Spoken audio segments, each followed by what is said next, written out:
Hit TV YouTube channels లో మీ వ్యాపార ప్రకటనలకు మరియు ప్రమోషనల్ ఇంటర్వ్యూస్ కోసం వెంటనే సంప్రదించండి.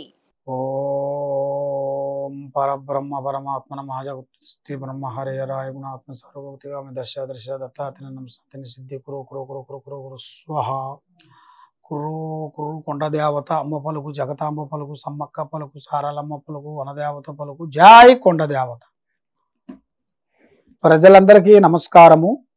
ఈరోజు మనం తెలుసుకోవాల్సింది ఈ ఆగస్టు నెల సింహరాశి ఫలితాలు. ఈ సింహరాశిలో ఉండవలసిన వాళ్ళకి జాతక ఫలితాలు ఎలా ఉన్నాయి, స్థితిగతులు ఎలా ఉన్నాయని తెలుసుకోబోతున్నాము. ముఖా నక్షత్రము, పుబ్బా నక్షత్రము, ఉత్తరా నక్షత్రము, ఈ 3 నక్షత్రములు కలిస్తేనే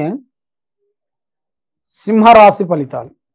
ఈ సింహరాశి వాళ్ళకి ఆదాయం 2, ఖర్చు 14, రాజపూజిత 2, అవమానాలు 2.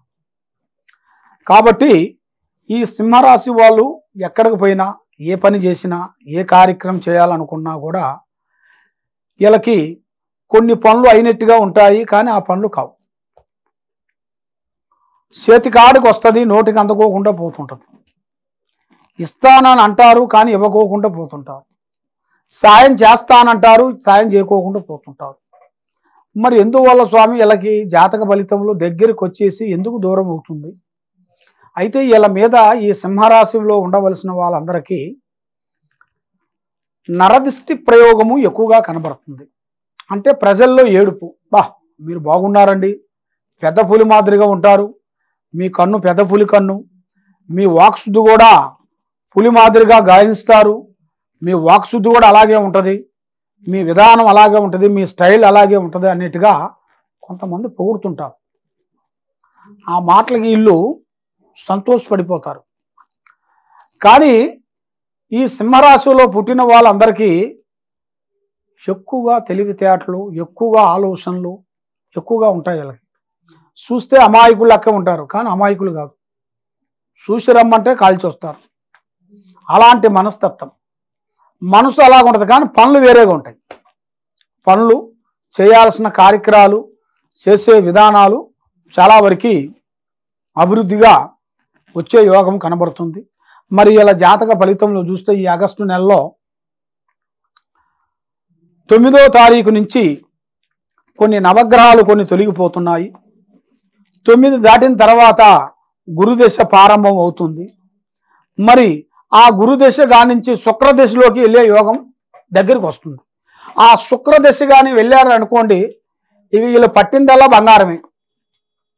ఏ పని పట్టుకున్నా, ఏది అనుకున్నా, ఏ కార్యక్రమం చేయాలనుకున్నా చాలా వరకు ఆ శుక్రదశలోకి వెళ్ళారంటే పెద్ద పెద్ద స్థాయిగా ఎదగాల్సింది, పెద్ద పెద్ద పనులు, పెద్ద పెద్ద కార్యక్రమాలు పూర్తి చేసే యోగం ఉంది. కాబట్టి వీళ్ళకి మెయిన్గా వ్యాపారములో, ఉద్యోగములో, వ్యవసాయములో చేయాల్సిన కార్యక్రమాలలో కొన్ని కొన్ని పనులు కొన్ని అలా వస్తుంటాయి, అలా వెళ్ళిపోతుంటాయి. కాబట్టి వీళ్ళు ఏ పని చేసినా కరెక్ట్గా స్టాండర్డ్గా ఉండాలి అంటే వీళ్ళ మీద కొన్ని గ్రహశక్తుల ప్రభావాలు కొన్ని ఉంటాయి. కాబట్టి దానికి సంబంధించిన ఇలా కొన్ని ప్రాణగండాలు కూడా కొన్ని కనబడుతుంటాయి. మరి కొన్ని ప్రాణగండాల మీద కూడా కొన్ని కనబడిన కొన్ని దోషాలు కూడా మృత్యుంజయ పారార్థన చేయాలి.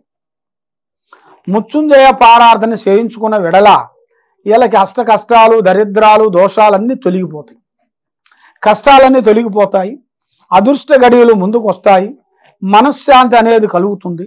చేయాల్సిన కార్యక్రమాలు అభివృద్ధిగా అయ్యే మార్గాలు కూడా అతి దగ్గరలోనే, కొన్ని ఎదురయ్యే మార్గాలు కొన్ని దగ్గరలో కనబడుతున్నాయి. కాబట్టి ఏ కార్యక్రమం చేయాలనుకుంటున్నారో, ఏ పని పోదాం అనుకుంటున్నారో, ఏ పని చేసినా, ఏ కార్యక్రమం చేసినా మనకి ఎంత తెలిసినా కూడా పెద్దవాళ్ళ ఆశీర్వాదం తీసుకోవాలి.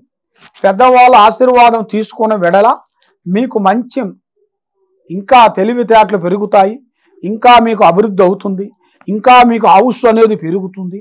పెద్దవాళ్ళని గౌరవించండి, వృద్ధుల్ని ప్రేమించండి, వృద్ధుల్ని కాపాడండి.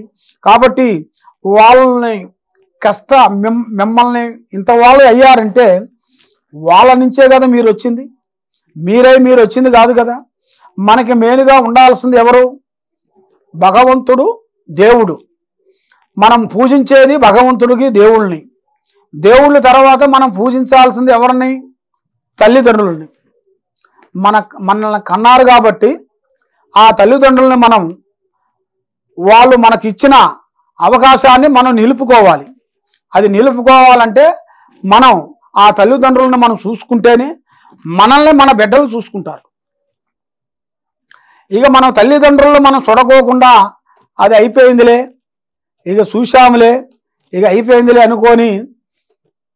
అనుకున్నారనుకోండి, మనం ఏ పని చేశామో మన బిడ్డలు కూడా మనల్ని అదే పదిగా అదే విధంగా వాళ్ళు చేస్తారు. మనల్ని చూపిస్తారు. మళ్ళీ వాళ్ళు మీ తాతగారు ఇలా చేస్తే నువ్వు ఇలా చేసావు, నేను కూడా ఇలా చేస్తున్నానని కూడా చూపించే విధానాలు కొన్ని కనబడుతున్నాయి.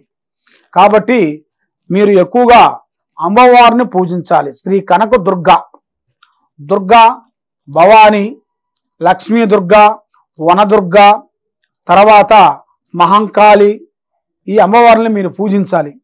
పూజించిన వెడల మీకు మనశ్శాంతి, ఆరోగ్యము, చేసే పనులు, చేయాల్సిన కార్యక్రమాలు మీకు తప్పకుండా అభివృద్ధిగా హై లెవెల్గా పెద్ద పెద్ద స్థాయిగా ఎదగాల్సిన యోగం అనేది మీకు దగ్గరలోనే కనబడుతుంది. మరి ఇప్పుడు టయాలు అనేది అంత అనుకూలంగా లేవు. మీకు కొన్ని గ్రహాలు కూడా ఈ నవగ్రహాలలో ఒక 4 గ్రహాలు కొన్ని అనుకూలంగా లేవు. ఆ గ్రహాలు మీకు అనుకూలంగా ఉండాలి అంటే మీరు చేయాల్సింది అమ్మవారు పారార్థన చేయాలి. దుర్గాదేవి పారార్థన చేసుకుంటే మీకు అన్ని శుభాలు కలుగుతాయి, మనశ్శాంతి కలుగుతుంది. మీకు ఎక్కడెక్కడో పోయి సందేహాలతో మీరు బాధపడుతున్నారా? తప్పకుండా ఈ కింద ఉండాల్సిన నెంబర్కి ఒకసారి మమ్మల్ని సంప్రదించిన వెడల మీకు ఎలాంటి సందేహాలు కానీ, ఎలాంటి దోషాలు కానీ, ఎలాంటి గండాలు కానీ, ఎలాంటి శికాకులు కానీ ఏముండాయో మేమన్నీ గణితం వేసి చక్రం వేసి చూసి చెప్తాము. తప్పకుండా మమ్మల్ని సంప్రదించండి.